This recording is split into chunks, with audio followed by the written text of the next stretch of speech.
Hey guys, it's Mike with another Gilded Guardians video. We're back on the main account and we're going to take a peek at the Guardians, just see where we're at.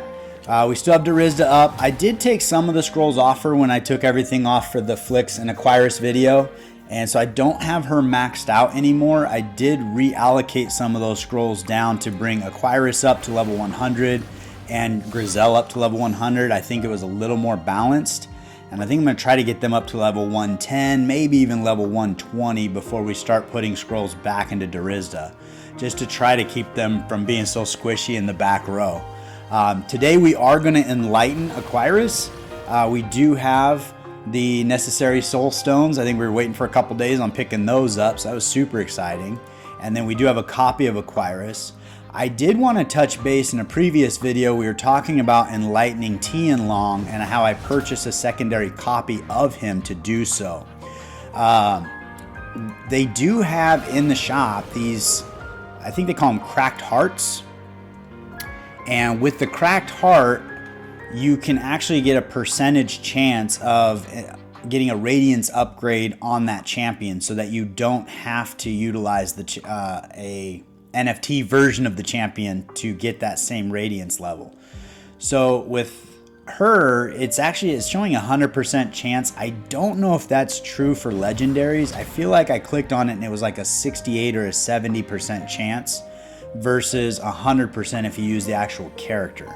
So the next time I go to enlighten him when I come off my spending hiatus, I probably will pick up one of those cracked hearts because I think they're $40 or $50 versus another copy of him, which would be more expensive. So we'll give that a shot and see. But for today, we actually have a copy of Aquyrus already NFT'd, and I believe I spent about $10 to $15 here, whereas she's probably maybe $3. So that's going to be a more cost-effective way for us to upgrade her. But if I do happen to pick up like a Priel or some of the Gen 1 or Founder epics in the game, I'll probably utilize this crack heart on them because getting those characters is a little more expensive. But for now, we're going to go ahead and enlighten her. We're going to get these added stats moving from 30% to up to 50%, plus these guys here, and going from star level 7 to star level 8, and Radiance level 0 to Radiance level 1. So that'll be pretty cool to get that all dialed in. So yes, I do want to sacrifice her. And now my Aquyrus will be stepping up a little bit and probably doing a little more work for me. For her next enlightenment, it looks like I need 2 copies of her. And one thing that's good to know is when you need 2 copies and you want to guarantee a 100% chance to increase her Radiance level, only one of the 2 copies needs to be an NFT. So if we come all the way down here and grab a copy of Aquyrus and we want to go ahead and ascend her, we can do that with the Ascension Seals we still have and get ready for that next enlightenment. And then once she's ascended, if I go back up to the top here where my primary Aquyrus is, got a lot of champions in here. I gotta clean this up. When I click on this for enlightenment, once I click 1 copy, you see this percentage goes all the way to 100%. So I do not need to NFT or ascend both copies of her to get that 100% Radiance level increase. So that's kind of a nice thing to know. Make sure you're not wasting those resources, because especially if you're free to play, those are going to be extremely hard to come by. But if you are spending money on those seals, you also just don't want to waste it if you don't have to. So once we get 1,800 soul stones, we'll be able to ascend her again, and she'll move to level 9 with a Radiance level 2. But right now we're excited. She's on 8 and 1, and so that was a big win there. We do also need those same green soul stones for Grizel. So once we get 2,000 of those, we'll probably take her to level 7 prior to taking Aquyrus up, because they're coming out of the same resource. But we are making headway on the team and getting those characters dialed in, so it is pretty exciting. At this stage of the game, progress does take a little longer to advance in new levels or make significant headway. But that's part of the grind, and that's part of why we love it. So that's what we got going on. On the crafting side of things, I am working on building a new gear set for Tuskrog, my tank. but these secondary resources in the rocks, the wood and the bone, are really hard to come by. So I can stack these up buying all of my crafting energy every day, but the drop rates are 10 to 1 maybe, I don't know, of steel over rock. So I'm waiting for my inventories to stack up here where I can use these and actually put some rock into my account and then build those pieces. So it does look like I have some available to do, but it is deceptive. It seems like there's a lot right here. It really is not that much. It does not go very far once you start ascending it or leveling it up all the way to level 5. It basically takes a lot of resources to make a single legendary piece of gear. As you see, all these level 2s, by the time I get done putting them into each other, all of that turned into one piece of level 5. And I need 4 of those to make a single legendary piece. Or excuse me, a single epic or legendary piece. And then if I have to do 3 epics to fuse into legendary, it takes even more. So it has been pretty slow progress in these gear sets, but they do make a substantial gain on those characters and their stats, so it is worthwhile doing. And then you also obviously get the benefits of the experience towards your commander level and these chests down here to help advance your team as well. I do have 45 summoning stones, so let's go ahead and pull some of these. Again, I'm still looking for that Oxalis. My brother got him, says he's doing great work for his account, so I'd love to get him on this account so I could play with them. And seeing how I'm still free to play over here on my spending hiatus, I gotta pull them. I can't go out and buy them, so I'm gonna pull these and see if we can grab one or get lucky. Got another Fievel, so he was a pretty fun character for the free to play for a little while until we replaced him with Ashwin. If you haven't seen yet, we actually got another legendary on the free to play today, so I was very excited about that. So I'd check that out if you haven't yet. Zedekiss. Get a bunch of Zedekiss back to back. Let's see, 3 in a row. All right, that just means the next one's going to be a legendary. Nope. All right, come on now. That was a pretty dud pull with 1 epic and a couple rares. Let's see if we can get lucky on this one. I have been stacking up quite a few summoning stones just going through the game, so that's been kind of nice. Utilizing, I believe it's the guild tokens to buy those summoning stones as well, seeing how there's not a lot of things to do with that currency in the game. Bahram, I did use him early on in the account, did some good work for me, but I outgrew him pretty quickly. I think when I got my Tuskrog, I got rid of him.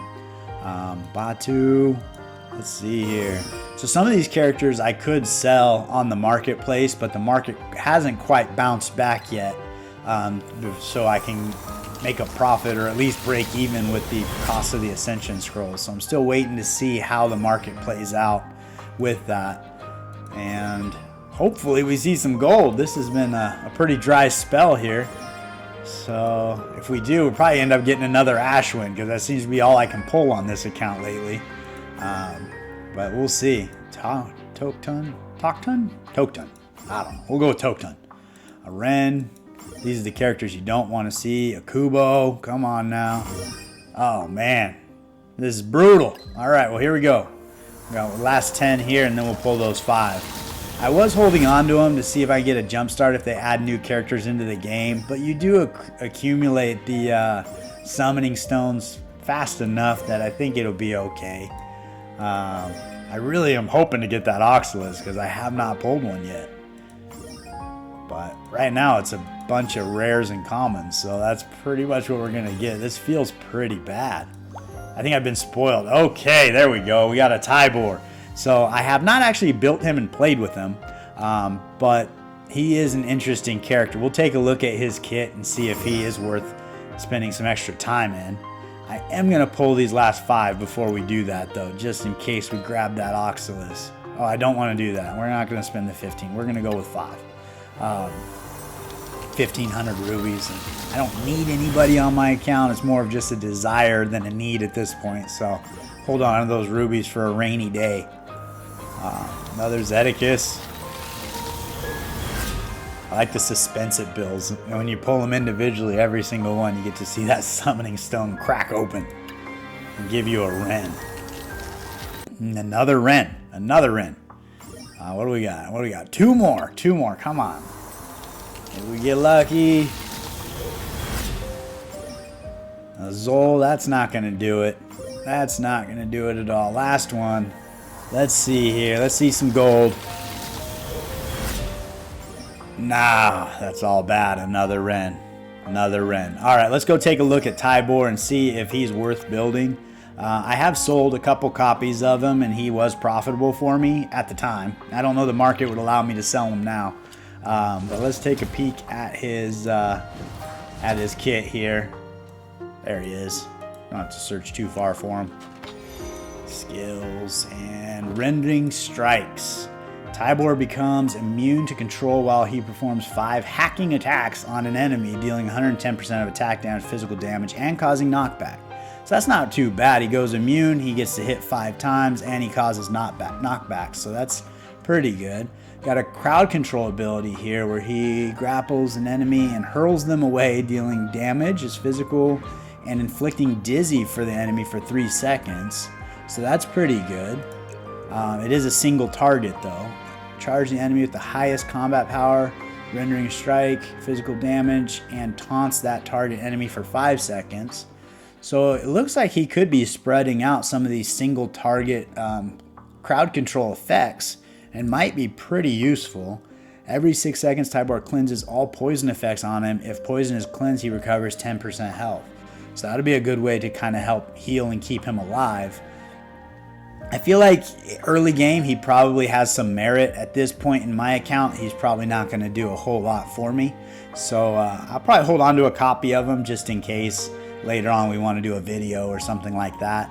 But he doesn't seem overly exciting for where I am in the game. If he was the first legendary I pulled, he'd probably definitely make my team because he does sound like he's going to do a lot of things better than a lot of epics out there. So that's pretty much what I got today. I do have an endless token to run, or an endless ticket to run. I do have several adventure energies to get through, and as well as some of my crafting energy. But it is slow rolling at this point when you're making those gains. So I'm gonna go ahead and let you guys go, and we'll plug back in here in a day or two and see how the account is pressing on. I do really appreciate you guys taking the time and spending it with me today, and I look forward to seeing you next time.